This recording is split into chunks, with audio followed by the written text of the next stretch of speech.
একটা গুপ্ত দল, তারা কিভাবে এত ভোট পেল? তাদের না না এটা শোনেন, এটা শেষ করি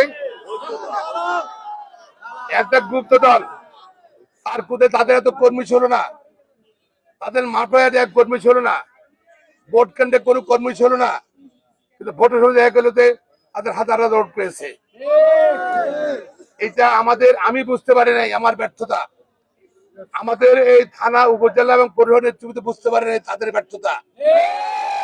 এবং আমাদের বিভিন্ন উপজেলা এবং বিভিন্ন ইউনিয়ন পর্যায়ের নেতা বুঝতে পারে তাদের ব্যর্থতা।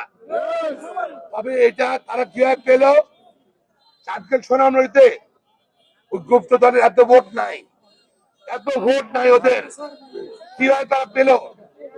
এটা আমরা তদন্ত করবো, ইনশাল্লাহ আমরা বের করবো। আর এছাড়াও এই নির্বাচনে কোন নেতা যদি গাফিলতি থেকে থাকে, যদি আমরা ইনশাল্লাহ হিসাব বের করবো, ইনশাআল্লাহ। কারণ আমরা দল করি, দলের স্বার্থ বড় স্বার্থ, দল বড় ব্যক্তি থেকে দলের স্বার্থে আমরা দলের পক্ষে সিএসসি শান্তিভাবে কাজ করছে কিনা সেটা আমরা ভেবে দেখবো, ইনশাআল্লাহ। আর এর জন্য আপনার শান্তি থাকতে হবে। আমরা তদন্ত করে বের করা পর্যন্ত আমরা পর্যায়ে বলবো কি কারণ হইতে পারে।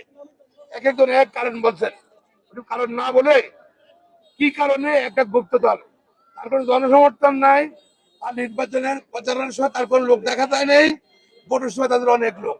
এটা কেমন করে হয়? এটা কি টাকা পয়সা দিয়ে হয়েছে? এই টাকা কোথেকে আসলো এটা বুঝতে হবে। এটা ইনশাআল্লাহ জাতীয় পর্যায়ে আমরা তদন্ত করবো, এটা কোথেকে আসছে, কারা দিয়েছে, ওদের ব্যাপারে আমরা ইনশাআল্লাহ আমরা দেখবো, ইনশাআল্লাহ। এটা আমরা 2 নম্বর ওয়ার্ড না, আমরা পুরো প্রত্যেক পরিবার, প্রত্যেকটা ওয়ার্ড এবং উপজেলার প্রত্যেকটা ভোট কেন্দ্রের কম পেয়েছি, ভোট বেশি পাওয়ার কথা কম পেয়েছি কেন এটা চিন্তা করবো। অনেক থেকে আমরা একটা কেন্দ্রে আসছি কেন এটা চিন্তা করবো। এত বড় নেতা থাকার অর্থ, এত বয়ান আগে কথা বুঝতে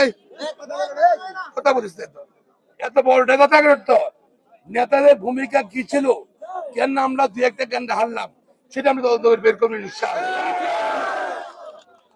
আমি মনে করি নেতৃত্বের ব্যর্থতাই মনে করি। কারণ জানাইতে পারতো, তারা আমাদের কথা বলে না, আমার জানাইতে পারতো এই সমস্যা, এই ভোট কেন্দ্রে আছে। আমি আপনার কৃতজ্ঞ জানাচ্ছি, আমার নিজের পক্ষ থেকে আপনাদের কর্মীদেরকে ধন্যবাদ জানাচ্ছি, কৃতজ্ঞ জানাচ্ছি। গত 10 মাস নিঃস্বার্থ আপনারা কাজ করেছেন।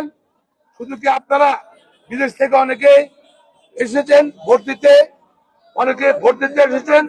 অনেকে অর্থ প্রেরণ করেছেন, অনেকে স্থানীয়ভাবে ঢাকা চিটাগাং আছেন, আপনি ঢাকার এলাকার বাইরে আছেন, তারা কাজ করেছেন, প্রবাসীরা কাজ করেছেন, অনেকে স্থানীয়ভাবে নিজের টাকা খরচ করে নির্বাচনে অংশগ্রহণ করেছেন। আপনারা সকল নিকট আমি কৃতজ্ঞ।